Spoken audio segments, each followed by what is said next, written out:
You already know what time it is. It's that official time. Where we take this worldwide. Let's go.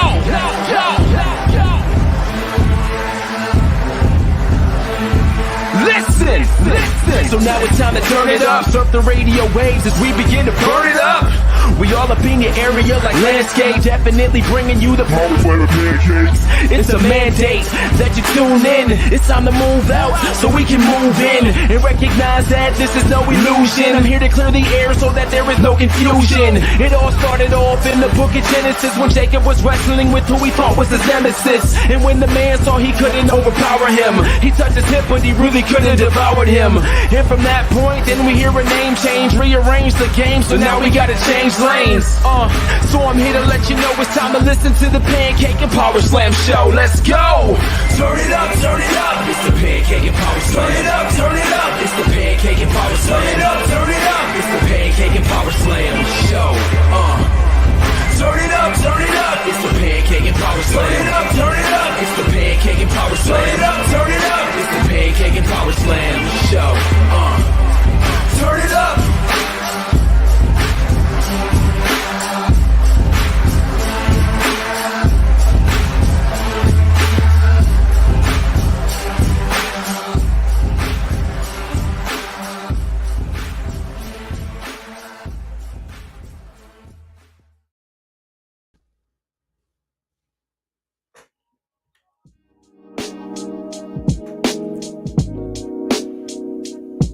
Yo,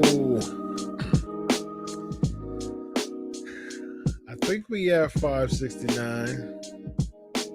Feeling mighty fine with P&P family with Dr. C. We chilling with Wednesday.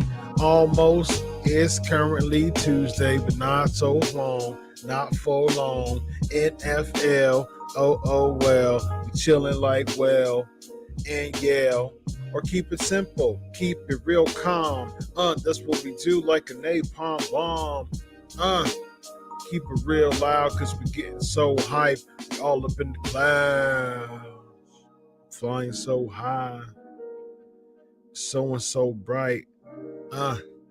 P&P, we coming here to bring it on site, bringing the fun, bringing the chill, bringing the lounge like wheel. Feeling like the summertime, easy breezy like shine. That's what we do every Tuesday, Wednesday in the UK with my boy Rick Gay, and everybody else, yay. We got Dion, we got Lexi, we got Elvis, we got Michael, we got everybody else. Don't forget Brian. He ain't by himself because we everybody here in the P&P Nation. Join us, Nation.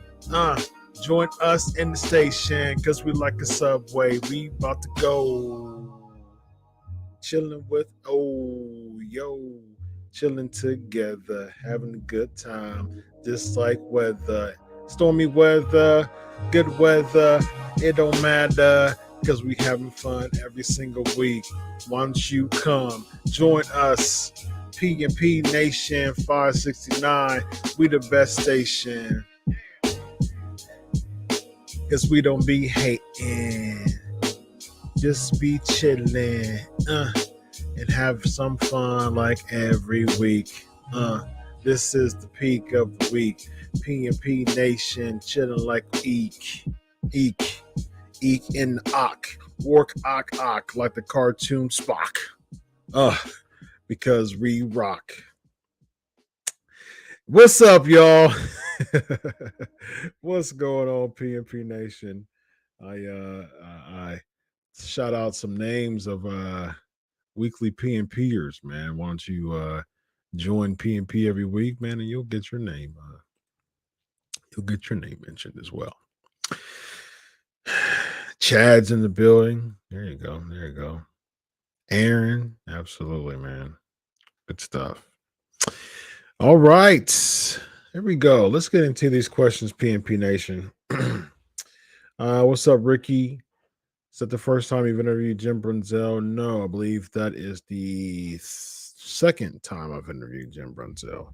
I interviewed him on P&P. Let's find out. Let's find out when I interviewed Jim Brunzell on P&P. Let's find out when I interviewed Jim Brunzell from P&P. November of 2018 is when I interviewed Jim Brunzell. A little bit over 4 years ago. That's when I talked to. That's when I interviewed. That's when I interviewed Jim Brunzell, Jumping Jim Brunzell. Yeah, he's cool, man. It was a good conversation. I enjoyed that conversation, man. It was cool to chat with Jumping Jim Brunzell. I really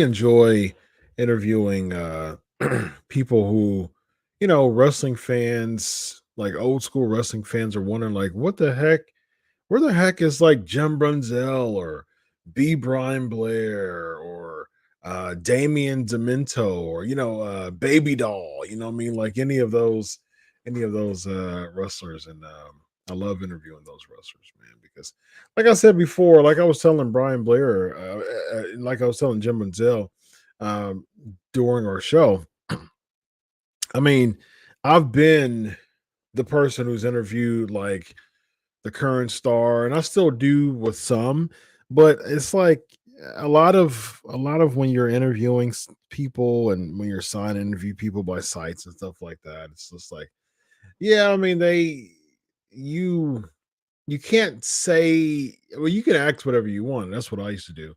But a lot of those current wrestlers, they sidestep a lot of stuff because they don't want to displease WWE. They don't want to displease AEW.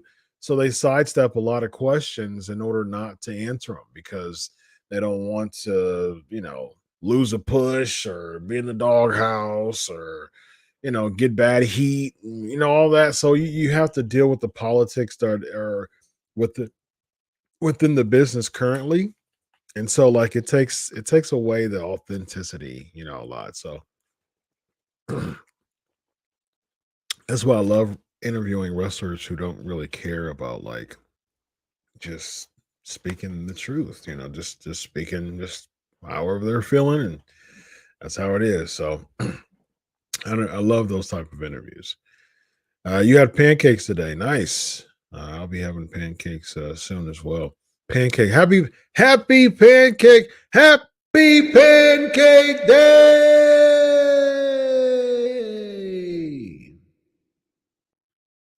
Thought I had an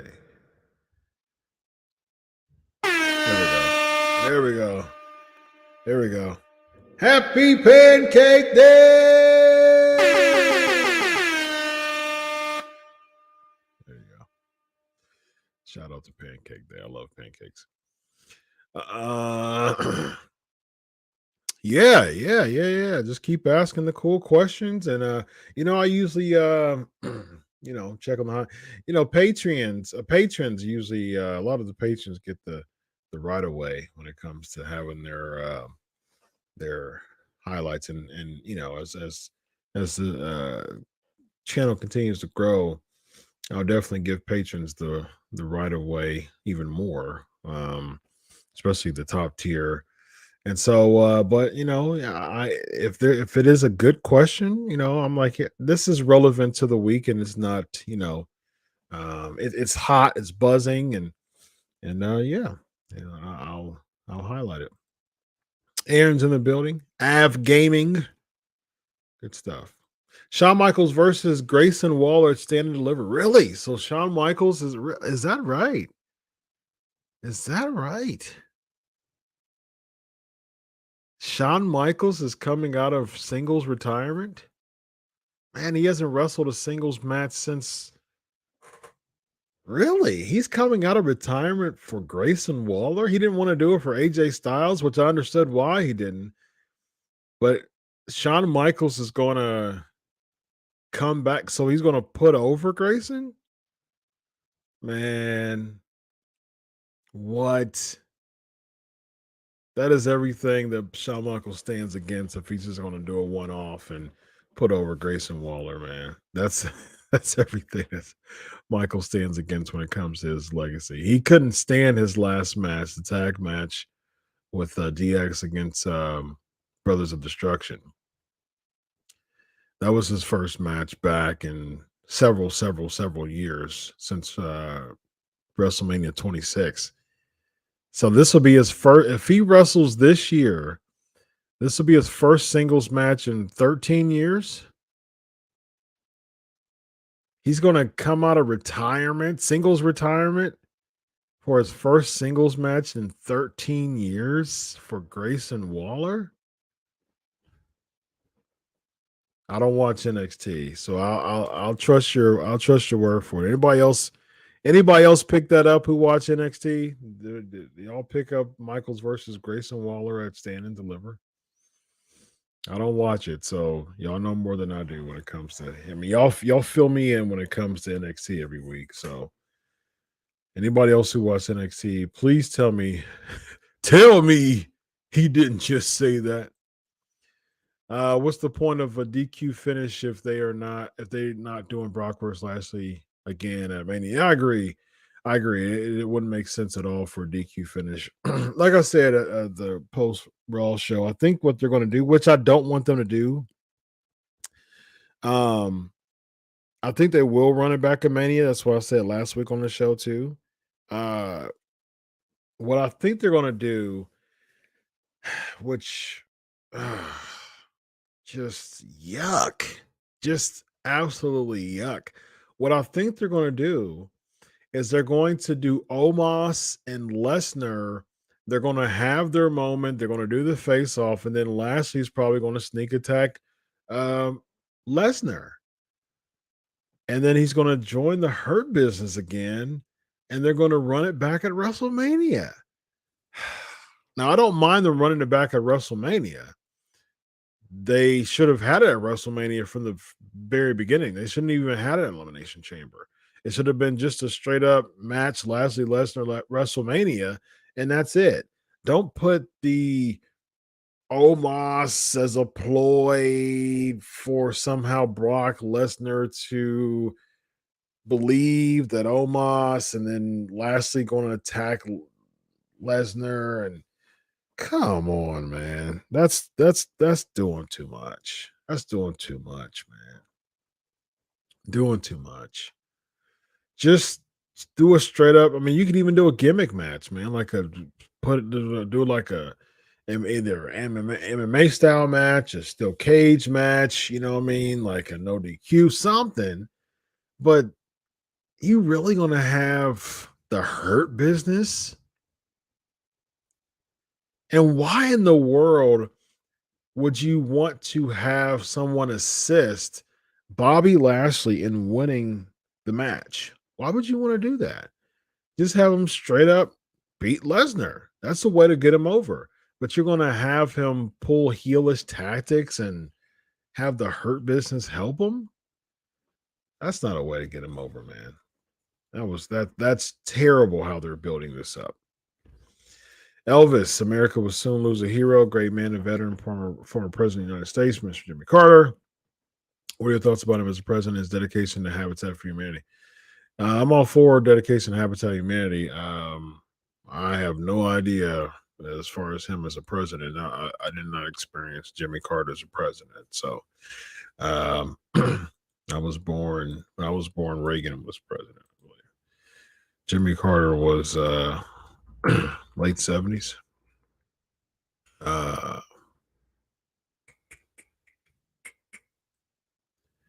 He was born from, he was the president. Well, so he was at the end, the tail end of my, yeah. So I wasn't born. Yeah. He was only 5'10". Well, still is. He's still here. He's I know he's not doing well health wise, but 98 years old, man. 98 years old. Kudos to him. I think he's the only he's the last one, because I know Nixon died. It was like Carter, Nixon,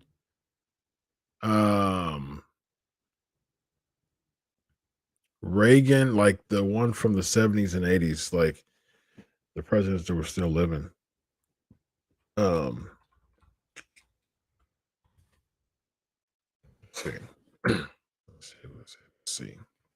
see who's still living. Let's see who's still living. Let's go all the way down to, okay, so Nixon died in 94. Yeah, Gerald Ford was the other person who lived for a while. Yeah, he died in 2006. So he was, 93?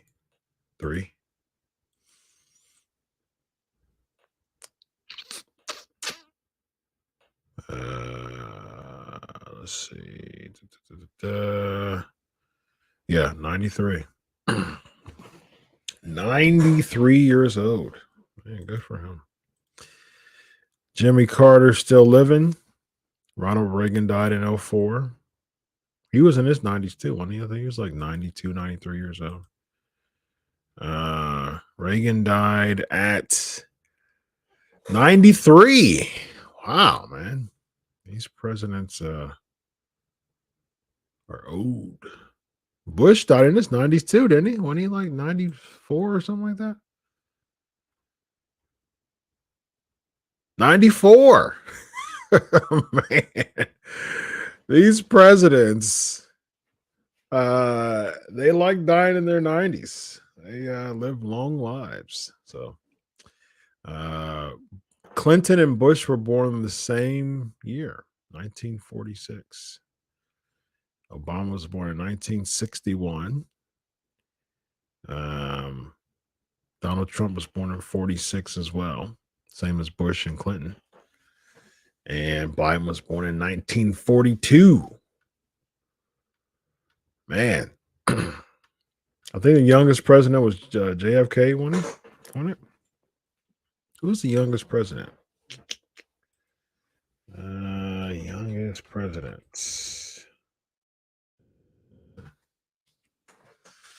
JFK, yep, 43. JFK. I like random trivia like that. So I like playing Jeopardy. Let's see. What else we got? Omos versus Lesnar and Bray versus Lashley. No, I agree.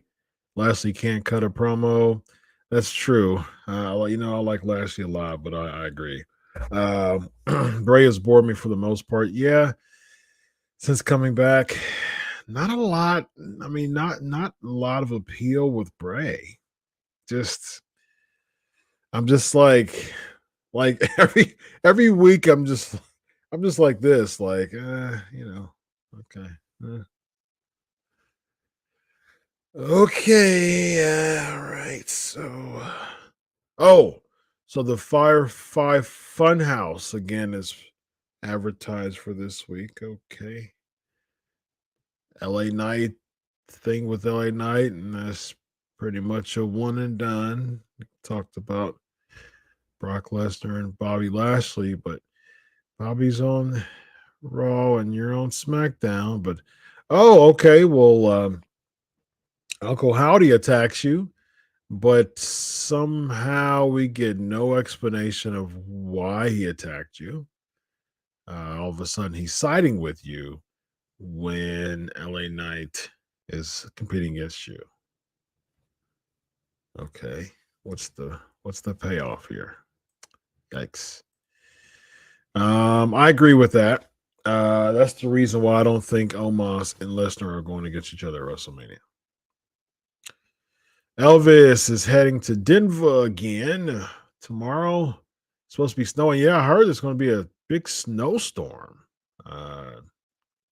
Wednesday and Thursday, like around the central and western area. I heard Minnesota is going to get like a big storm. That's a few states away from Colorado. I know Colorado's northwest, and Minnesota's like central.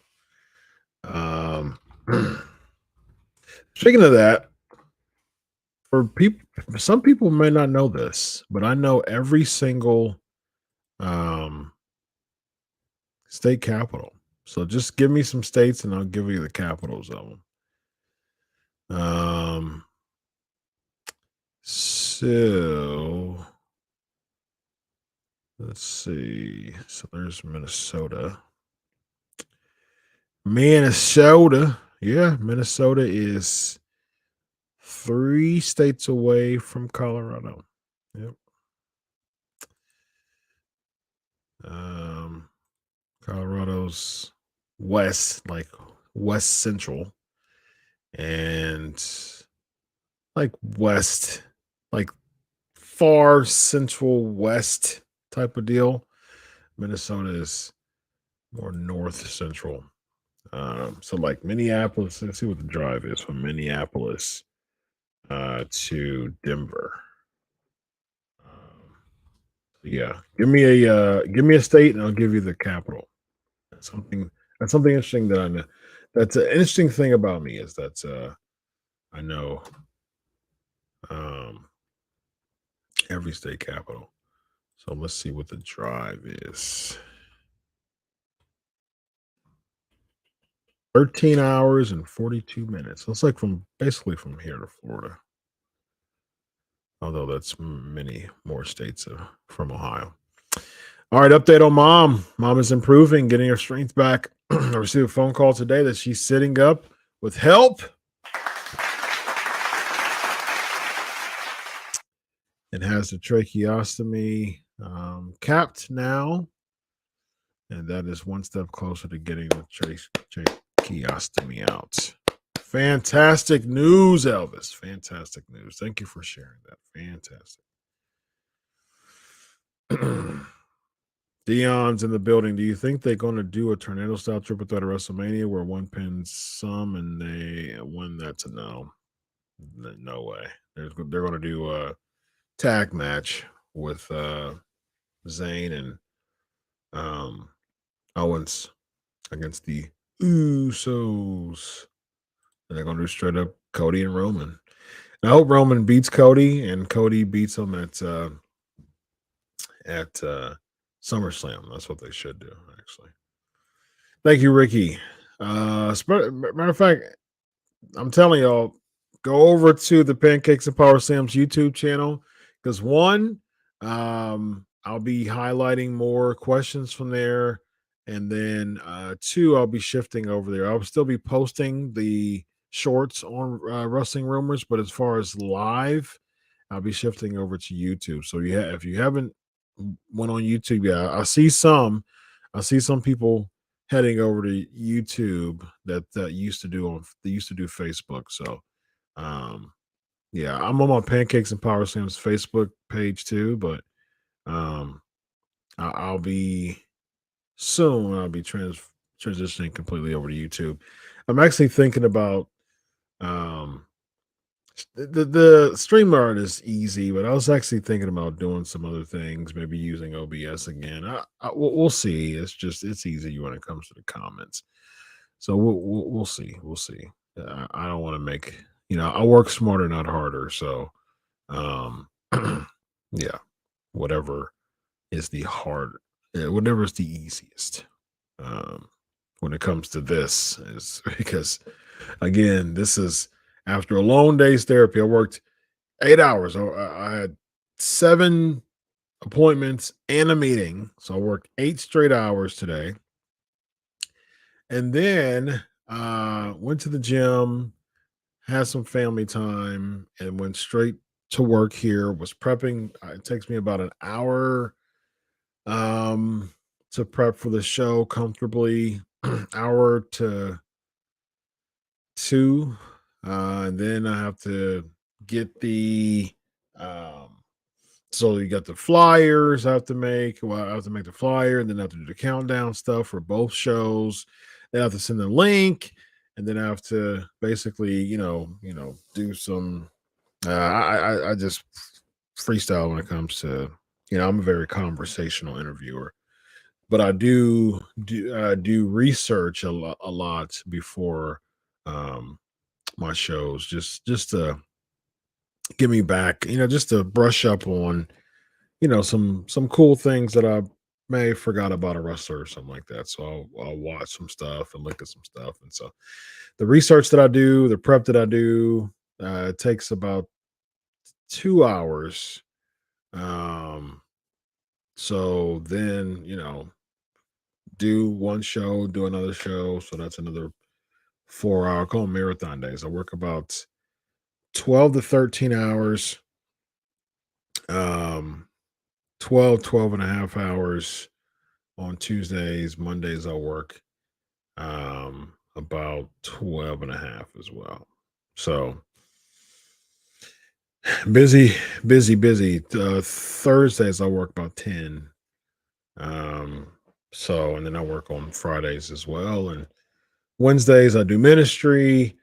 Sundays and throughout the week. Also, I'm a department chair of a college, and so I'm doing grading. I'm building a curriculum, and then other gigs that I have. So I have to DJ.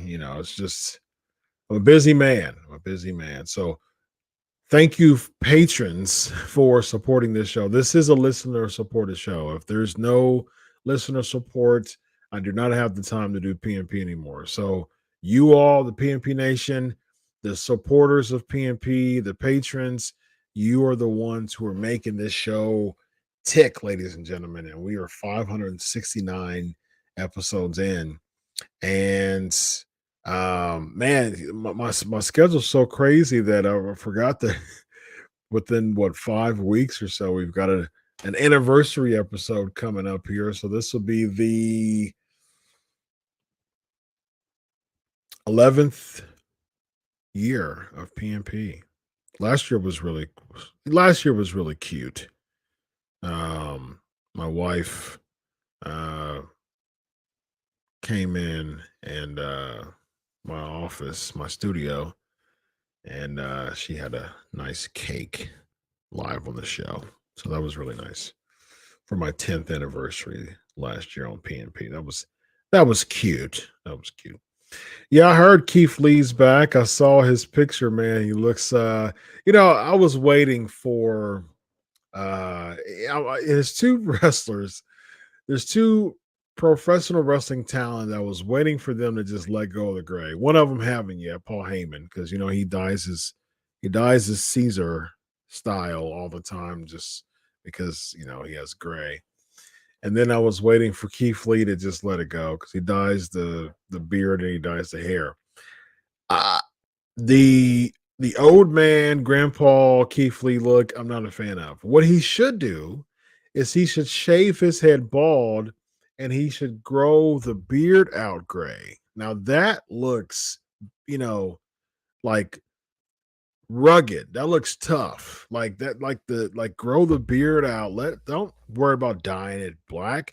Grow that joker out, grow it gray, shave the head, and that's the look. That's the look right there. So he watched for months Bray and Uncle Howdy just for Bray to face Lashley. Right? Exactly. Exactly.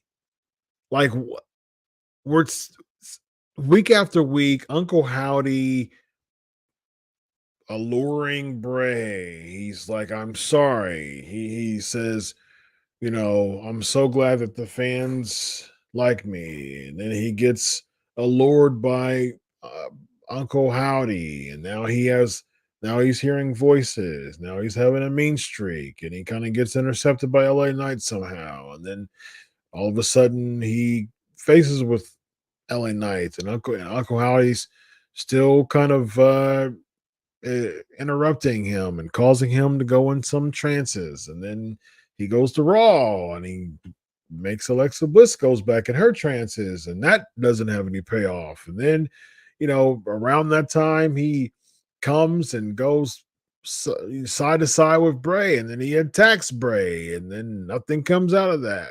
So he's with Bray now, and not with Alexa, and nothing. Like, this is too much. This is too much for the fans to follow. And so a lot of people giving up on Bray, man, because yikes.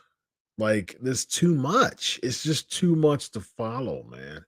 There's no there's no like Easter eggs. There's no carrots that were for us to follow. It's just all over the place. Like, we're just jumping from one place to another, trying to follow. Like, okay, wait, Uncle Howdy's with Bray. Okay, wait, he's not with Bray. Okay, wait a minute, he's on Raw with Alexa Bliss.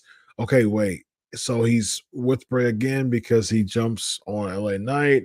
Okay, now he's coming out again, and now it's double team. Okay, wait, he mentioned Brock and Bobby Lashley on Raw after going from LA Knight. Okay, now it's just too much. And so that is the issue with Bray Wyatt, man. So someone needs to just hone this beautiful mind of his in for it to be more palatable for an episodic television story, because otherwise it's just all over the place, man. And people are just, they're bored with it. They're tired of following something that doesn't even have any direction going on now. Let's see here. Last week, a couple more people asked me to run for mayor. I don't want that headache. I'm running for city council at large. There are already 6 people running for it. Already 6 people. Wow. Best wishes to you, Elvis. If I ran for office, what would be 3 things from your platform you would present to the people?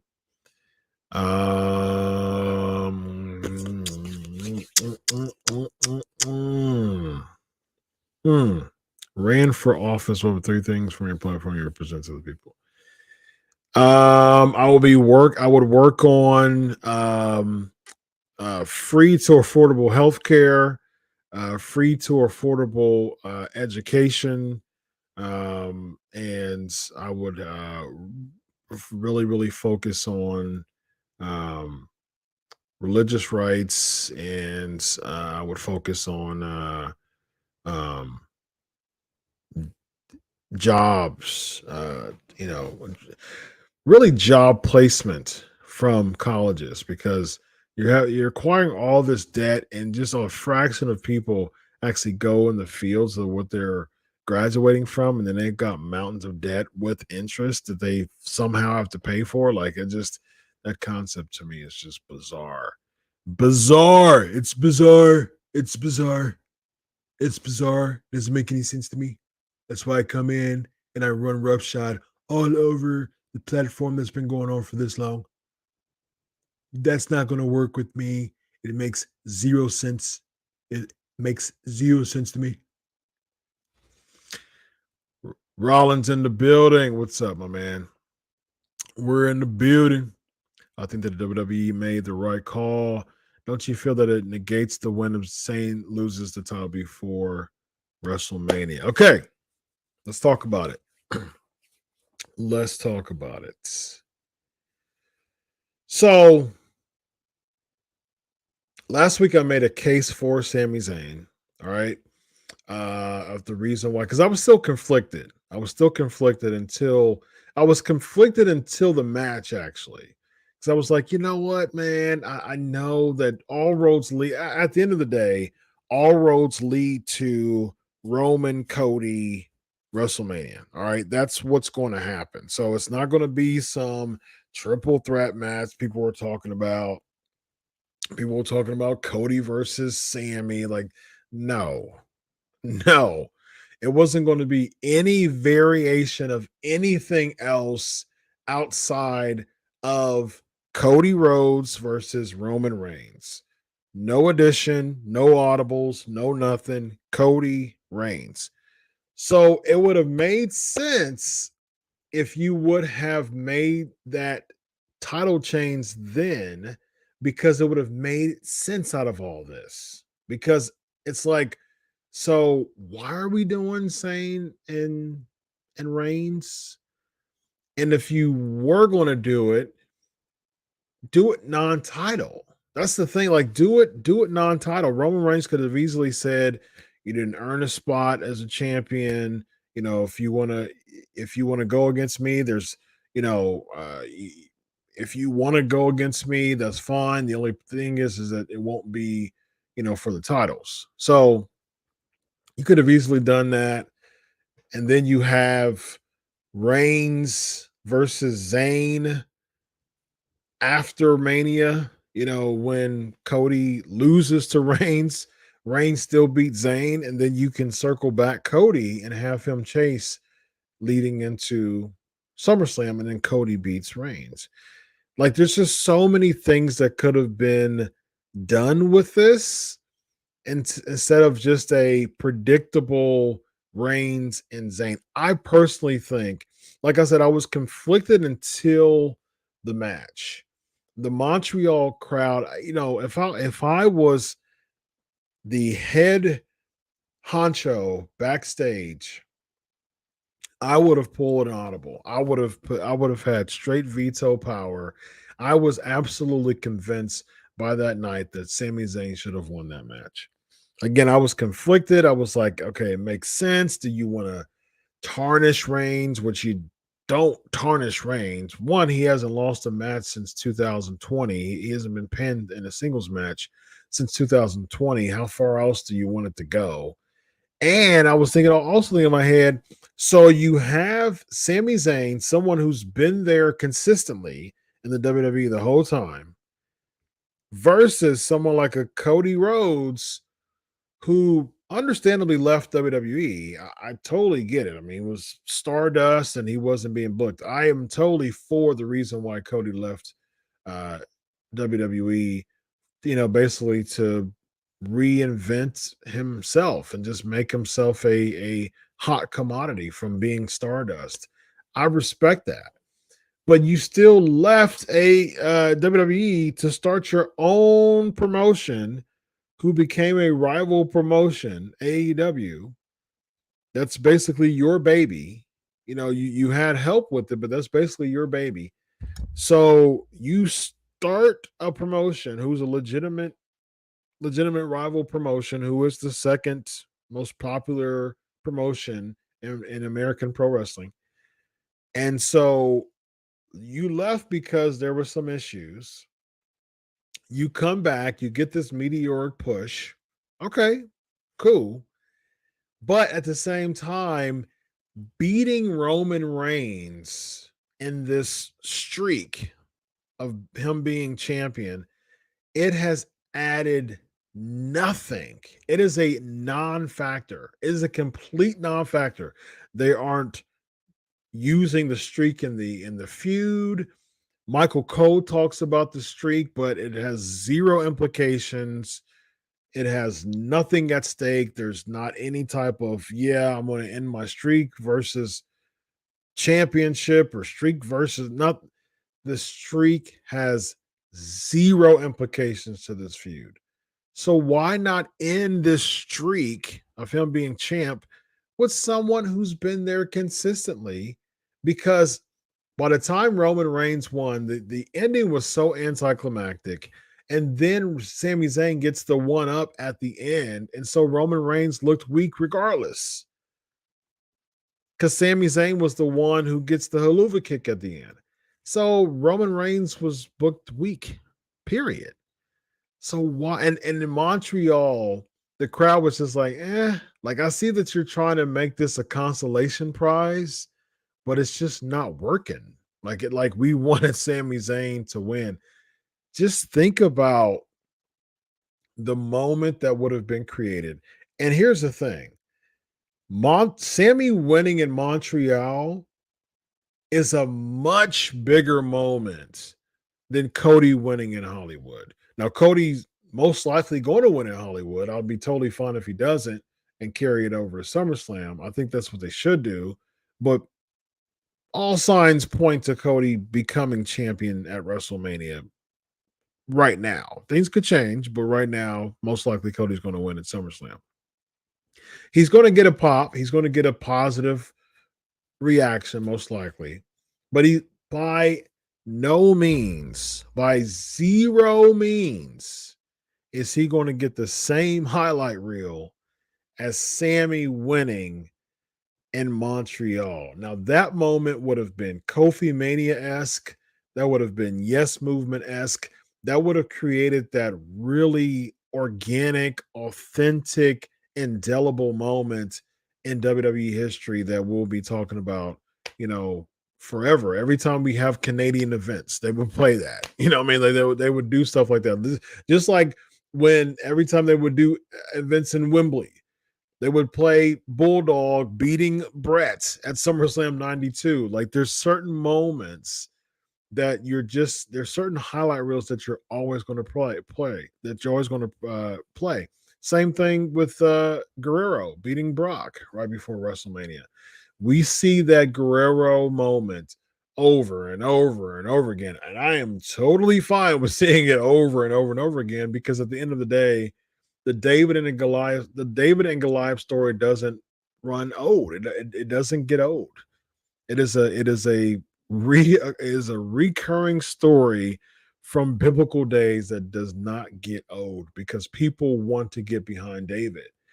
And so when you have that construct, when you have that type of angle, and when you have that dynamic, people are going to get behind the David. That's what I got behind Daniel Bryan. That's what I got behind Kofi. And that's the thing, man. That's what's going to get the people, and that's going to get the pulse of the people, and that's going to hold them by the thread. Cody's not really playing a David character. He's just a Royal Rumble winner, nice look, big guy, son of a plumber, but definitely comes out in suits, and it's like basically nothing close to Dusty appearance-wise. Cody's very nice build, suit wearing, Georgian, with, versus Dusty being a, son of a plumber, cowboy boot wearing, cowboy hat wearing, my tubby, my belly's a little big, my highness a little big, but I'm bad, I'm bad, Texan. I mean? Like, there's not the similarity is the name and the passion for the business. Looks wise, nothing. You know what I mean? So Cody is not playing a character who's rallying the love of the people, like Starrcade 85 World Tour, Hard Times, Dusty Rhodes, baby. He's a well-dressed, well-groomed Rhodes who came in and is making noise. There's nothing David-like about that. So he's going to get a reaction, but he's not going to get an ovation that's worth that type of infectious, just feel like the connection, that connection that people are looking for with Kofi, with DB, with Sammy. You gotta create those things, man, because it's kind of like a lightning in a bottle moment. I highly doubt that in the near future or ever really that you're ever going to get that moment with Sami Zayn again. This was the closest that he could have won the title that it would have really made sense. So I think they dropped the ball. Dion's birthday is on Monday, and you will be 50. I'm 50 years old. Great job. Great job. Where's my states at? I'm supposed to be giving you some capitals. SmackDown coming to KC, Missouri in March. Good stuff. You going, Chad? Michael Grayson Waller hijacked the video booth at the end of the show and challenged Michaels, who wasn't there. I doubt it would have happened. Probably a swerve. Okay, gotcha. I hope not. Yeah, that's it. That's an interesting point. Huh. Yeah, interesting point, Ricky. No Hall of Fame mention. Olympia is the capital of Washington.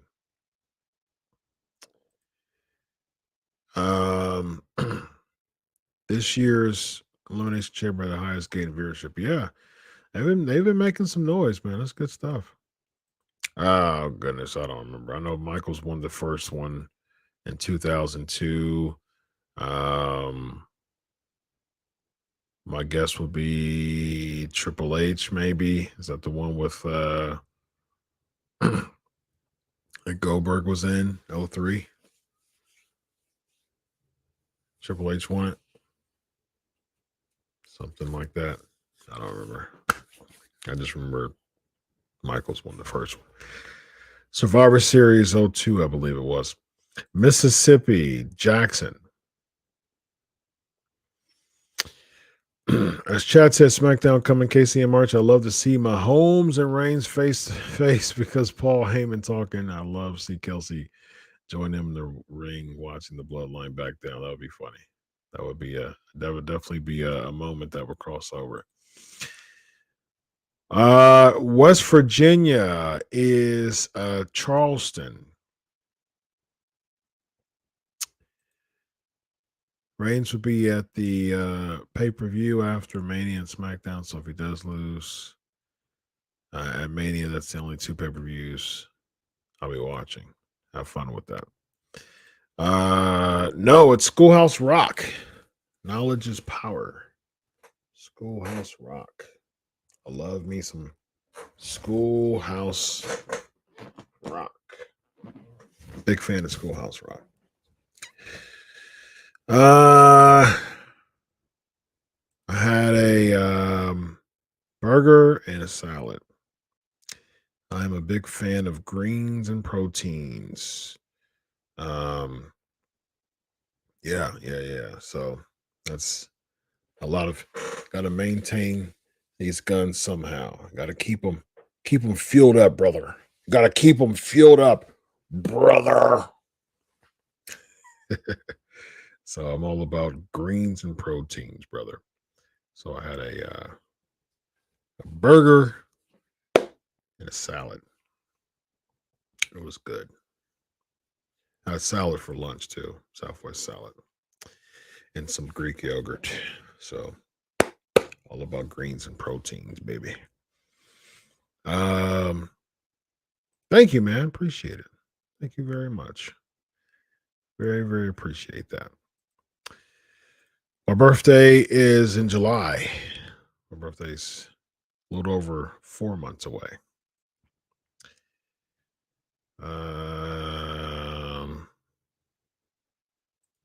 It was super hot, absolutely super hot.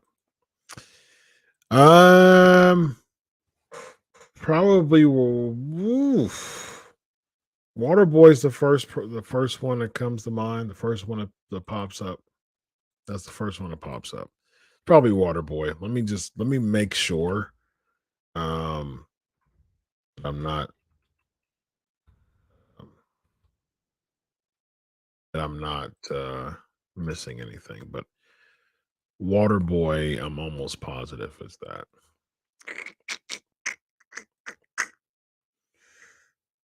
1989 was his first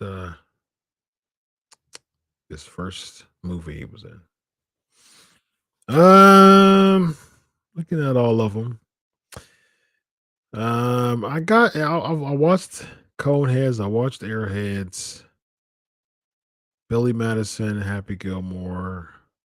I don't know if I've watched Bulletproof. I watched The Wedding Singer, watched Dirty Work, of course, Waterboy, watched Big Daddy, watched Deuce Bigelow. I think I watched Little Nicky too. Joe Dirt, watched that. But he wasn't. He was. He produced it. He didn't act in it. Yeah, anything after like 2000, I probably. It didn't seem like I really watched. I don't know if I watched The Hot Chick. I don't remember watching that. I watched Anger Management. That movie was good. Anything after Longest Yard, I might have watched that. I watched Deuce Bigelow, European Gigolo. I think I watched that one too. I watched You Don't Mess with the Zohan. That was funny.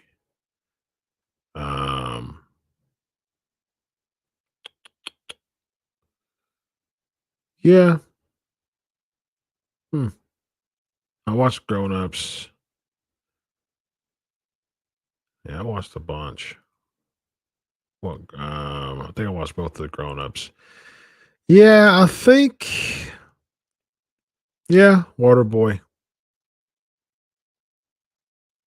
Yeah, I'm going through all of his. Yeah. Yeah.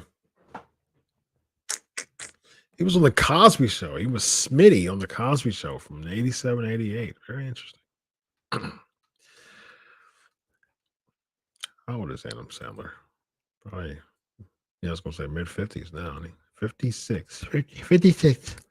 I am 56 years old. 50. 56 years old. Oh, man. All right. Yeah, he's always bleeding. Yeah, I mean, there's not a streak. You know what I mean? Like I appreciate the fact that they're making like they're acknowledging the streak, but there's no implications. They're not even. This has nothing to do with the world title feud. Yeah, the streak. Yeah. Well, let's talk about the streak. We'll get to how many matches has Reigns won with El Uso's help. I don't know, but if the answer is 0, he's doing his job because he's a heel, so it works.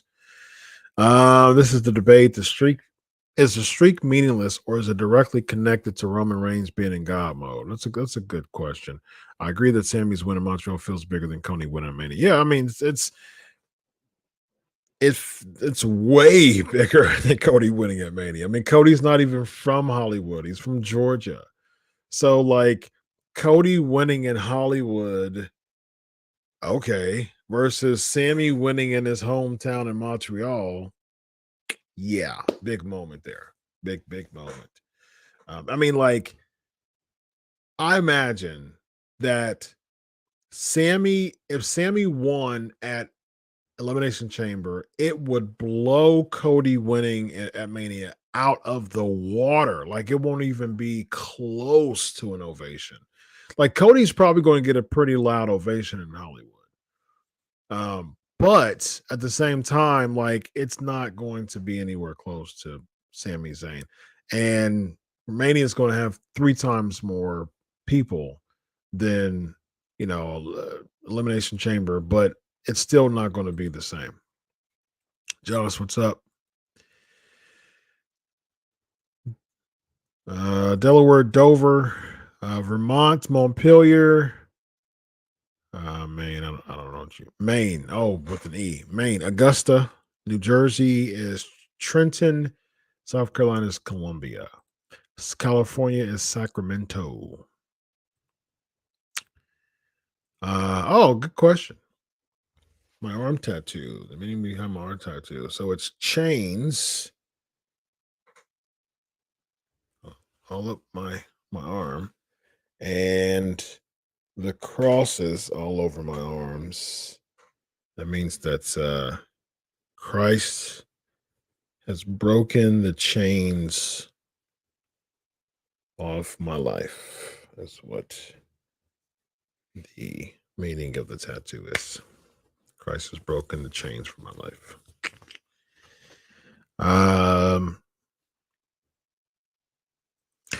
Good question. Do I think Kenny will leave AEW? I think if the money's right, he will eventually. Yes, I can see that. I don't think anybody really, with Cody leaving, I don't think anybody has any loyalty to AEW. Like, like, I'm never going to leave AEW. Like, I don't think that's going to happen. I don't think that's going to happen. So I can see that. Kenny and AEW, Kenny and WWE though.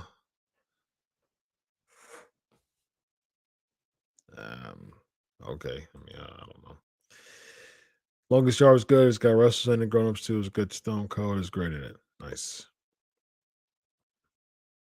Yeah. Chris Frawley's the GOAT. He's the GOAT. No. I do not. I wear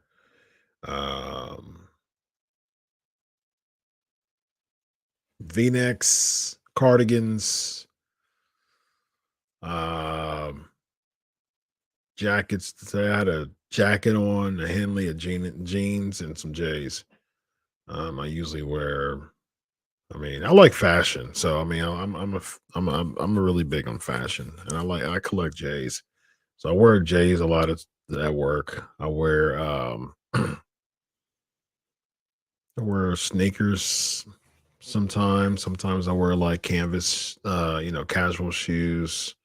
Just depends, but oftentimes I'm wearing some. It depends. Like sometimes I'm wearing like a nice cardigan with like a V-neck or like a tail shirt with like some like designer pants and like some Chucks or some J's. So yeah. I like fashion, so I'll be looking. We trying to look fly. Who's my Mount Rushmore professional wrestling? Not my personal favorites, but who do you believe are the 4 greatest ever? Please add a 5th or one honorable mention. So I think the 4 most important names. So the 4 greatest wrestlers or the 4 most important names. So I'll answer for some 4 most impactful wrestlers ever. Unless you want me to do something else, but that's what I'm going to answer. So I think the 4 most impactful wrestlers ever is not in any particular order, but as far as Mount Rushmore is concerned, Hogan, Flair, Austin, Rock. I think those are the 4 most impactful wrestlers ever. 5, I'll put Bruno, like honorable mention Bruno, just because of his lengthy title career. But I think Rock from a crossover standpoint. I think Hogan definitely from a crossover standpoint. I think Flair from just a Wrestling, just people in the business know who Ric Flair is. Like casual wrestling fans, they think of like wrestler, they think of Flair. Flair's impact in the pro wrestling business. Flair's never been a crossover guy, but he like is professional wrestling. And then Austin, just because of the impact that he made during the Attitude Era and just merch sales, just ticket sales, popularity, all of that. All right, a few more. We're going to head out. Great questions today, PNP Nation. I love y'all's interaction is so fun every single week. Do I still do virtual appointments with your patients now? COVID isn't a thing anymore. Yes, I do telehealth, but I'm at the office. I do both. I do office and telehealth. I prefer office, but telehealth is more convenient. It's more convenient because I don't have to hustle and bustle to get out, my house in the morning and drive, to my office and do all that. So it does get very convenient. But yeah, I do both. Cool. For most impactful. Sounds good. Utah, Salt Lake City, Oregon, Salem, Idaho, Des Moines. All right, let's see. Well, I'll say that the press conferences make the WWE pay-per-views feel bigger. In theory, yes. New Japan's been doing that forever. So, I mean, yeah. It's I haven't watched them. I mean, yeah. Roland, I agree 100% easily. It's Hogan, Flair, Austin, and Rock. I agree. Yeah, Taker would be my sixth probably. Chat GPT says Hogan, Flair, Austin, Rock, and Cena. Yeah, I wouldn't even put Cena in there remotely. I mean, most impactful, maybe top 10 for Cena, just because he was on top for 15 years. But I mean, I criticize Cena's run so much because during Cena's run, numbers became the worst. So now, money wise, maybe he helped draw more money and more notoriety from a digital standpoint, maybe. But if you think about it, um, Cena's run from 05 to 2020, or really 05 to say like 18, so like 13 years.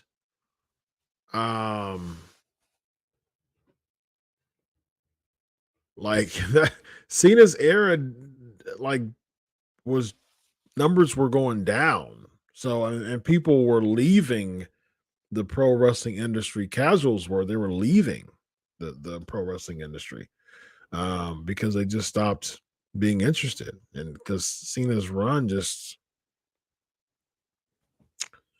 just didn't work out in many ways. I mean, it worked out as far as making Cena a star, but from a wider scale, like Cena's run really didn't help the business from a wider scale as far as popularity is concerned. What's the point of bringing Lita back? She's old news. They're just trying to get legends to earn to market for WrestleMania. Lita's my all-time favorite female wrestler, so I don't mind Lita coming back, but that's just me. Will Reigns be in my top 10 impactful?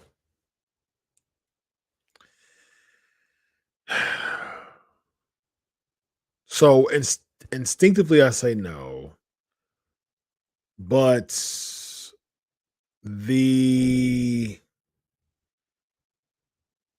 could argue for Reigns just because in the past 2 years we've seen record numbers With Reigns at the helm, we've seen record numbers. So, I mean, you could argue for that.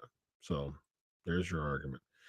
All right, let's see. What do you think is the most controversial storyline that went way too far? Katie Vick is the first thing that comes to mind.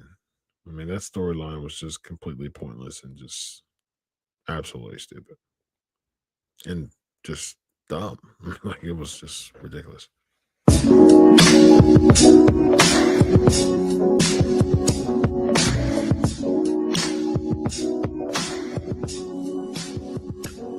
It's time to go. Yeah, it's time to go. Ooh, it's time to go.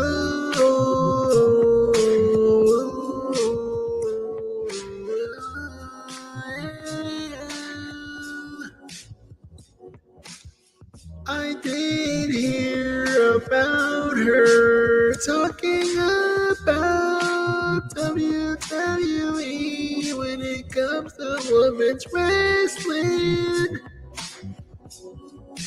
Did she make a new comment after the Raw 30? If she did, send it to me in the PMP Facebook page. Good night, the People's Wrestling Channel and Dion. Happy birthday, Dion. PMP, I'll see you later. I'll see you